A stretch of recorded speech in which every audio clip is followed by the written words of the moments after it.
Cinema మీరు అధికార దుర్వినియోగం చేశారు, ఏపీకి సంబంధించి కానీ తెలంగాణకు సంబంధించి కానీ మీరు టికెట్ల రేట్లు ఎక్కువ పెంచుకునేటట్టు చేసి అధికార దుర్వినియోగం చేశారు పవన్ కళ్యాణ్ కానీ చాలా సీరియస్ ఎలిగేషన్ చేశారు. ఏమంటారు మీరు? సార్, ఇప్పుడు జగన్మోహన్ రెడ్డి గారి ప్రభుత్వ సమయంలో కూడా టికెట్ల రేట్లు తగ్గించారు. అట్లాగే కొన్ని సినిమాలకి టికెట్ల రేట్లు తగ్గించారు, కొన్ని సినిమాలకి టికెట్ల రేట్లు పెంచారు. మరి అది కూడా అధికార దుర్వినియోగమేనా? ముందెళ్ళి జగన్మోహన్ రెడ్డి గారిని అడిగి రమ్మని అంబటి రాంబాబు గారిని, జగన్మోహన్ రెడ్డి గారిని తప్పు ఒప్పుకోమని చెప్పానండి. అప్పుడు చంద్రబాబు నాయుడు గారు ఇంటి ముందు ధర్నా చేద్దామని తప్పు ఒప్పుకోమని. వీళ్ళ చేస్తే చట్టబద్ధం న్యాయబద్ధమనా? అదే చంద్రబాబు నాయుడు చేస్తే చట్ట వ్యతిరేకమా?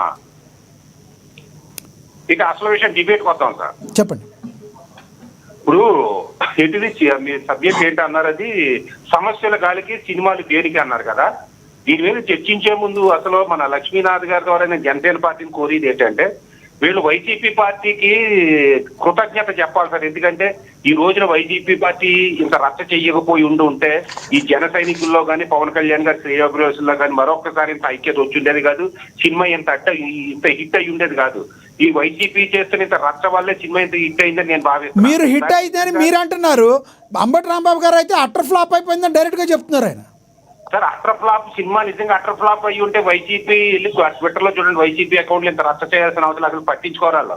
సినిమా హిట్ అయింది కాబట్టి చిన్నోడి కానీ పెద్దోడి వరకు కూడా సినిమా ఇష్యూ తప్పించి ఇంకే ఇష్యూ లేదు వాళ్ళకి. సరే, సినిమా హిట్ అయిందా పట్టయిందా అన్నది మనకు అనవసరం. ఆ నిర్మాత వాళ్ళు చూసుకుంటారు. వైసీపీకి ఎందుకు నాకు సంబంధం లే, హిట్ పట్ట అన్నది. మనం ప్రజా సమస్యల గురించి చర్చించాలి. అసలు ఈ సబ్జెక్ట్ వస్తే సమస్యలు గాలి కొదిలేసి సినిమాలు ఎందుకు అన్నారు? అసలు ఇదే ప్రశ్న నేను వైసీపీని అడుగుతున్నా.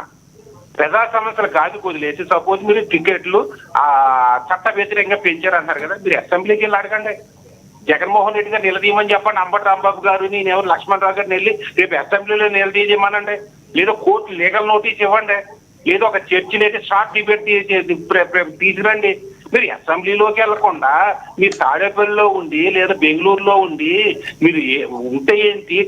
పవన్ కళ్యాణ్ గారి సినిమాలో ఒక డైలాగ్ ఉంటది, కాపురానికి ఉపయోగపడుతున్న మొగుడు మంచం అంతా కొడుకుంటే సుఖం ఏంటని. అట్లాగా మీరు చీఫ్ మినిస్టర్ గా ఉన్నప్పుడు ఏం చేశారు సార్? ఏ రోజున తాడేపల్లి ప్యాలెస్ దాటి బయటకు వచ్చినా వస్తే పరదాలు కింద చెట్లు కొట్టాడు, పైన గాలి ఆపేయడు. దానివల్ల ఉపయోగం ఏంటి? పవన్ కళ్యాణ్ గారు సినిమా మానేసి ఏం చేయాలండి? ఎలా బతకాలి? తను ఎలా బతకాలి? తన కుటుంబం ఎలా బతకాలి? తన పార్టీని ఎలా నడపాలి? అంటే పవన్ కళ్యాణ్ గారు ముఖ్యమంత్రి కాదు, 1,00,000 కోట్లు వెనకేసేసి ఒక 10-15 నెలలు జైల్లో ఉండి వచ్చేసి ఆ డబ్బుతో పార్టీ పై అధికారం వచ్చేయడానికి ఎలా బతకాలి? లేదా కిడ్ ఫ్రోగా తీసుకుని సంపాదించేయడానికి అతను ఏమన్నా ముఖ్యమంత్రి లేదా అతను ఏమన్నా అవినీతి పరుడా? ఎలా బతకాలండి అతను? అంటే మీరేమంటారు? ఇప్పుడు పవన్ కళ్యాణ్ గారి యొక్క ఆర్థిక మూలాల మీద కొట్టాలని వైసీపీ ట్రై చేస్తుంది అనుకుంటున్నారా మీరు? ఖచ్చితంగానండి. ఇప్పుడు వాళ్ళు అంటే నేను ఆ రాక్షసత్వం శాడిజం అని అన్నాను నేను. ఎందుకంటే నేను ఎన్నలిస్ట్ కాబట్టి అందరిని సమానంగా మాట్లాడాలి కాబట్టి. పవన్ ఇప్పుడు వాళ్ళు బతకాలే. వాళ్ళ అధినాయకుడు ఇప్పుడు లక్ష్మణరావు గారు ఉంది, వాళ్ళ పార్టీ అధినాయకుడు ఇదే లక్ష్మణరావు గారు పవన్ కళ్యాణ్ గారి కింద ఉన్నప్పుడు పవన్ కళ్యాణ్ దేవుడు అని మాట్లాడాడు ఆయన.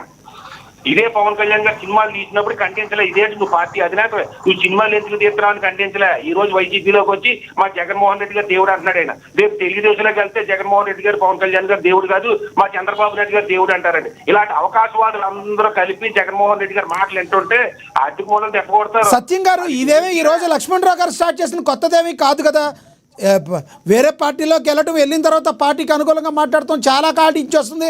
ఆ లెక్కొస్తే మీ జనసేన పార్టీలో కూడా విపరీతంగా పవన్ కళ్యాణ్ గారిని తిట్టిన వాళ్ళు కూడా ఈ రోజున పవన్ కళ్యాణ్ గారిని పొగుడుతున్నారు.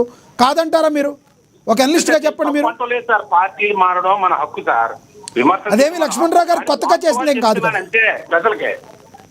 ఇప్పుడు నేను తెలుగుదేశాన్ని మెచ్చేసుకుని రేపు పొద్దున్న తెలుగుదేశాన్ని తిడితే మీరా తెలుగుదేశం నిన్న వరకు మెచ్చుకున్నాను. ఏ రోజునన్నా నేను ఆ రోజు నుంచి ఈ రోజు వరకు నా స్టాండ్ ఎప్పుడైనా మారిందా సార్?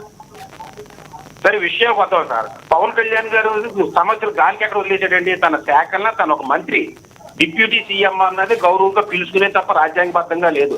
తన శాఖల్ని పవన్ కళ్యాణ్ గారు చేసినంత స్పెండ్ చేసిన టైం జగన్మోహన్ రెడ్డి గారు ఏనోడైనా చేశారా?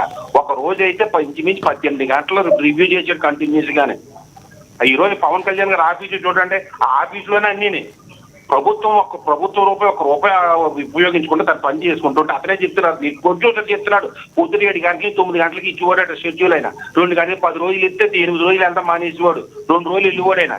పని ఉన్నప్పుడు మానేసేవాడు. ఆ 2 గంటలు చేసిన షూటింగ్ పాపాలు లేదు, ఏదో సినిమా పూర్తి చేశారు. ఎక్కడ గారికి వదిలేసాడండి పవన్ కళ్యాణ్ గారు? రైట్ అక్షర్ సత్యం గారు, మీరు లైన్లో ఉండండి, లాస్ట్లో మళ్ళీ మీకు కంక్లూడ్ చేద్దరు కానీ లైన్లో ఉండండి మీరు. ఎస్ లక్ష్మణరావు గారు, ఇప్పుడు వీళ్ళు మాట్లాడేదంటే ఆయన జనసేన నేతలు కానీ ఆయన సినిమా ప్రొడ్యూసర్ని ఒక ఒడ్డున పడేసే విషయంలో ముందుకెళ్ళి చేశారు. ప్రొడ్యూసర్ కూడా ఒక ప్రజల్లో ఒక భాగమే ఆయన కూడా, కాబట్టి మాట్లాడారు తప్పితే ఆయన ఏదో లక్షలు గడించడానికి కాదు కదా, ఆయన తెచ్చుకున్న సొమ్మును కూడా ప్రజలకే ఖర్చు పెడుతున్నారని చెప్పి జనసేన నేతలే కాదు, టీడీపీ నేతలే కాదు, అందరూ మాట్లాడుతున్నారు. వాస్తవం లేదంటారా లక్ష్మణరావు గారు? పవన్ కళ్యాణ్ గారు రాజకీయాలకు వచ్చారు. రాజకీయ పరంగా ఆయన పెట్టినటువంటి స్ట్రాటజీ అంతా మనం చూసాం. గతంలో పౌరు రైతులకి డబ్బులు 30 కోట్లు వెచ్చించి 3,000 మందికి ఇస్తానని చెప్పారు. అది 3,000 మందికి ఇవ్వలేదు, 200 మందికి ఇచ్చారు. ఆయన సొంత డబ్బులే కదా అన్న మీరు అన్నట్టు. సొంత డబ్బులో రాజకీయానికి వచ్చావు, ఈ రోజు మీరు చెప్పుకోవాలి. గతంలో నువ్వు చేసిన సాంఘిక కార్యక్రమాల గురించి ఎందుకు చెప్పుకోవాలా? సినిమాలు తీసినప్పుడు, ఎందుకంటే నువ్వు సినిమాలు తీస్తున్నావు కాదు.